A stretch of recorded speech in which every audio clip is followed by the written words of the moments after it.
Alright guys, sa mapagpalang araw sa inyong lahat, meron tayong isang reaction video dito kay Rob Trip Reacts. Naging aktibidad ng mga PH na umano'y Chinese spy. Malalaman na kapag nabusisi na ng gadget.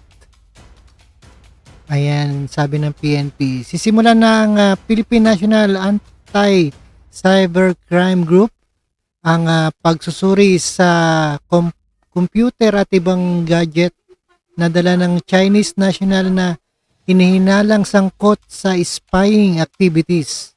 Ito ay maaaring i-turn over sa high-tech gadget na nakumpiska mula sa lalaking Chinese na naaresto sa Makati nitong buwan ng Mayo. At panoorin natin ang buong detalye guys. And without further ado, let's do watch. We are hoping in the result of the WECD that our direction of the investigation will have evidence substantiated our investigations by means of the result of this examination. Sisimula na ng Philippine National Police Anti-Cybercrime Group ang pagsusuri sa mga high-tech gadget na nakuha sa naarestong Chinese national na si Wang Liu sa Makati City noong Mayo. Ito'y matapos na i-turn over ng Talamak na talaga kalokohan ng mga Chinese spy dito sa Pilipinas. Criminal Investigation and Detection Group o CIDG kahapon sa ACG ang mga nakumpiskang gadget sa suspected spy. Ayon kay CIDG Director Police Major General Leo Francisco, ang resulta ng eksaminasyon ang magpapatunay ng dahilan ng pananatili at aktibidad ni Liu sa bansa. Tingnan natin sir yung magpapatibay ng allegation. This person is really a Chinese spy. Those are included. We are not closing any options, any angle of the investigations, and this will be answered after the results of this examination.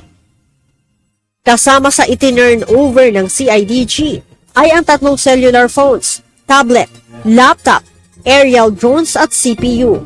Sinabi naman ng PNP ACG na nakadepende kung gaano kalaki ang storage ng mga gadget sa tagal ng isasagawang eksaminasyon. Dagdag ni General Francisco, mayroong 10 araw ang CIDG para ibalik sa korte ang warrant na inisyu kaugnay sa eksaminasyon ng computer data. The 10 days is about the return of the warrant that the court have issued to us. So, with or without the result, we will return it. But if our time will not suffice in 10 days, we will apply for additional time to have this examination. Samantala, naghihintay pa ng court order ang CIDG para ilipat si Liu sa custodial center mula sa detention facility ng CIDG. Leia Ilagan, Alright guys, napanood po natin at napakinggan dito sa nahuling Chinese spy. Malalaman yan kapag binusisi na ang mga gadget. At maraming salamat sa inyong panonood, pakikinig kay Rob Trip Reacts, and don't forget to subscribe this channel. Thank you so much and God bless us all sa inyong lahat, and peace out.